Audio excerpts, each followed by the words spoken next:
book lovers, it is G-Swizz here, and I'm here today with my September TBR.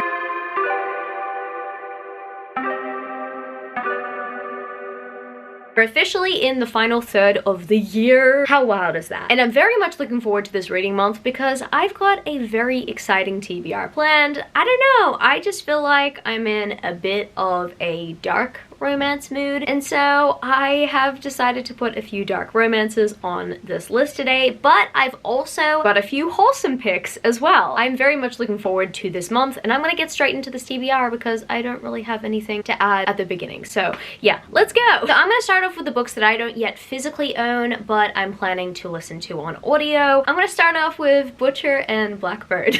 Now, I purely want to consume this book because I've heard that the audiobook performance is absolutely delightful. I mean, I'm hearing that this book and the series in general is quite gory, so I'm fully expecting that. This is, let's just say, a serial offer romance.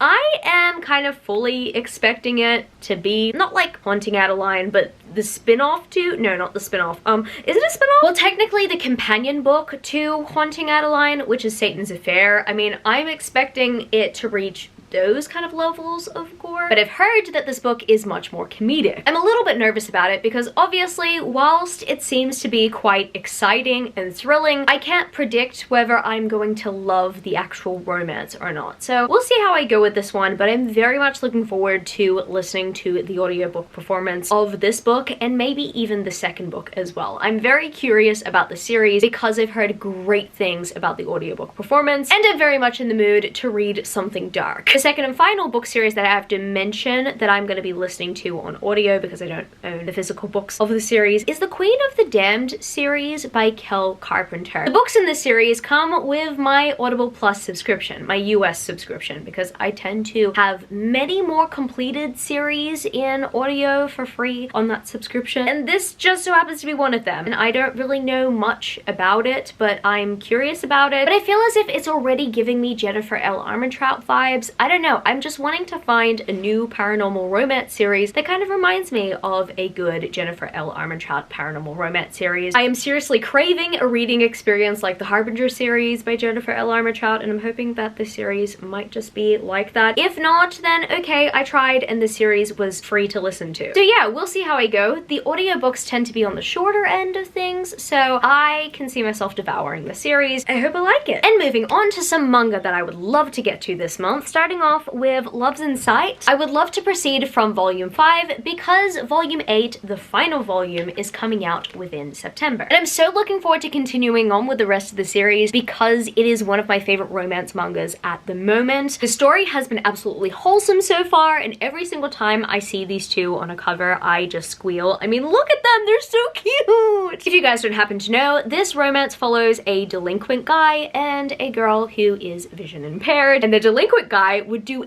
absolutely anything for his queen.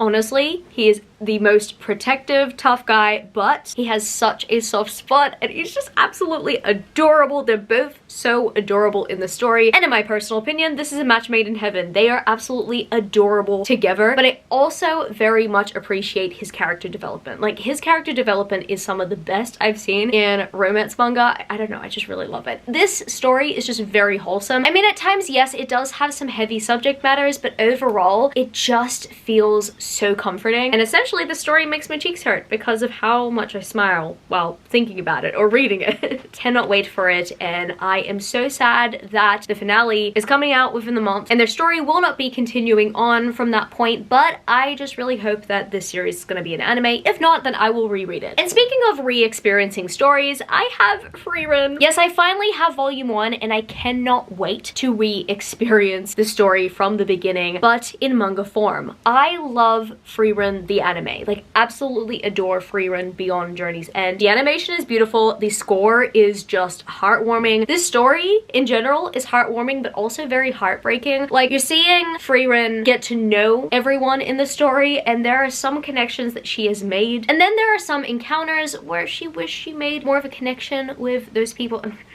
Man, it's just so sad.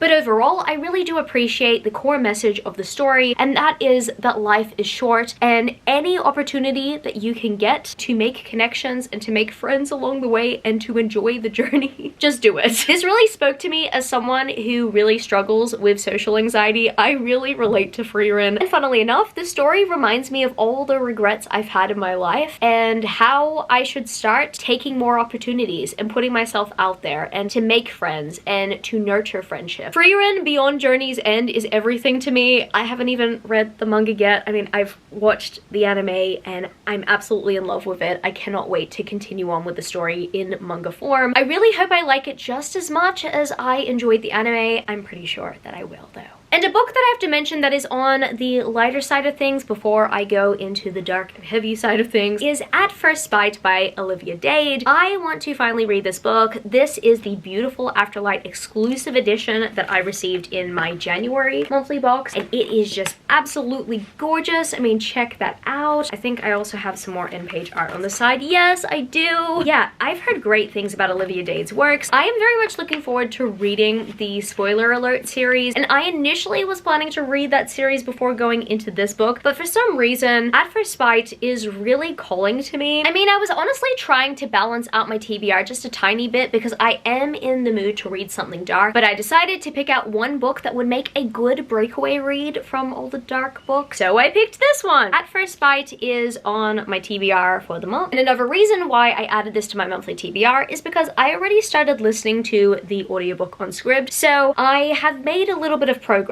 I'm very much looking forward to continuing on with the story. I'm quite intrigued in this hate to love dynamic, and I'm wondering how these two characters can like come back from it, because the tension between the two characters is quite delicious so far, but I mean, it is quite intense as well. And a book series that I've wanted to start for a while, and when I say a while, I mean like years, and I'm finally planning to start it in September. That, my friends, is the Never After series by Emily McIntyre, the first book being Hooked. All the special edition sets for the series have been absolutely beautiful, and I have a problem. See, I don't just have the paperback set of the series. No, I initially purchased the first 3 books in the Fabled exclusive editions, and then Mystic did a very beautiful special edition set that I just so happened to jump on a restock for. Like, I was refreshing the website. I know I have a problem, but I saw the designs. I just knew they had to be mine, and then the Bookish Box also did a special edition set, and yeah, so I clearly have a problem, right? I know that this series is a very well-loved series from friends who have very similar reading tastes to me, so yeah, I assume that I will like this series, but I clearly have a problem. But additionally, I also want to support this author because I've actually been following Emily McIntyre's health journey, everything that she's been posting, and honestly, her strength, her courage, and her resilience just makes me want to support her even more. And so yeah, that is kind of why I've purchased a bunch of special editions of the series, but I have not yet read the series. I'm very much in support of the author, and that is why I've wanted to read the series even more, and that's why I've wanted to purchase the beautiful special editions, but I think it's about time that I actually get to it. So I'm planning to start the series this month. I'm planning to read Hooked, and I cannot wait to let you guys know how I go with it. I really hope that I enjoy it. I mean, I'm not gonna lie, I hear that the plot twist is kind of shocking. I hear that it is not the best, but I have a feeling I know what it is, and if I don't know what it is, then I think that it's gonna be much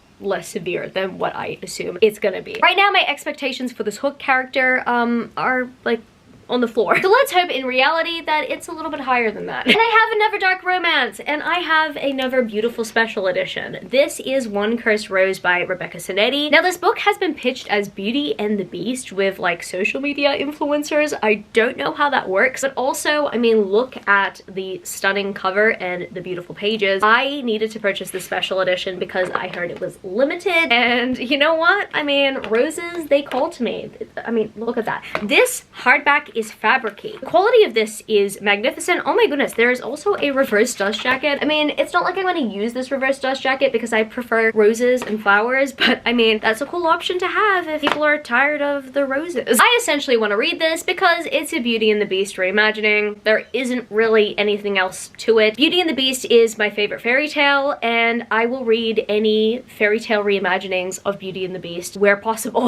Like, as soon as I see Beauty and the Beast in the synopsis, I'm like, say no more, it's mine, it is gonna be read by me. This is a new addition to my TBR. But yeah, there are so many other Beauty and the Beast reimaginings on my TBR that need to be read. I clearly have a problem, right? I see a new one, I buy it, I add it to my pile, or I read it immediately, and that is what I'm planning to do with One Cursed Rose. So I'm really hoping I like this one. I remember Rebecca Zanetti being a rare 2023 author. I did receive a free book from them. Not from them specifically, but from the event, and then I remember getting that book signed by them. I think it was called Wolf. I still need to read that book, but it's kind of exciting to see them being picked up by a publisher and getting a very beautiful special edition first printing. So I'm very much happy that I have this on my shelves, and I'm looking forward to read it. I really hope I love it. The second last book series that I have to mention on my TBR today is a book series that I've wanted to read for a while, and yeah, it's finally here. I have the Mindf series by St. Abby. Fun fact, I actually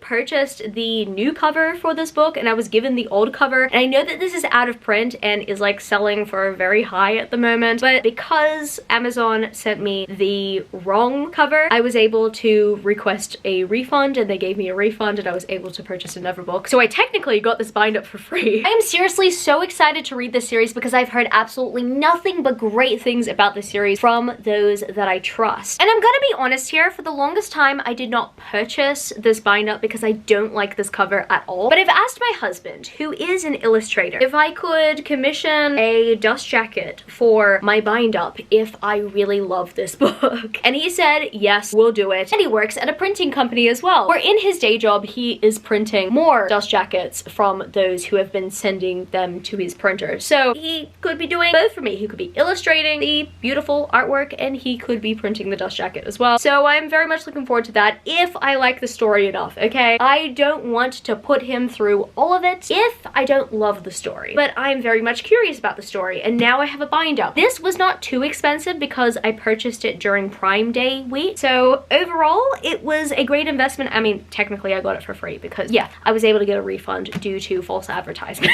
Anyway, I'm going on a tangent. I've heard great things about this series, and I've just heard that it's absolutely addictive. I really hope I like it, and I really hope that I'm addicted to it. I just need a new hyperfixation, okay? Is that too much to ask? I am fully expecting a new hyperfixation with this story because I've heard that this one is super addictive. And last but certainly not least, the final series that I've placed on my September TBR that I have to mention in this video today is the Belladonna trilogy by Adeline Grace. I am so looking forward to rereading Belladonna and continuing on with Foxglove and Wisteria. I actually forgot that Wisteria was being published in late August. I still do not have my physical copy of Wisteria. I have the audiobook, and I realized too late in August that it was officially in my Audible library after I pre-ordered it. I was like, oh, okay, that's here.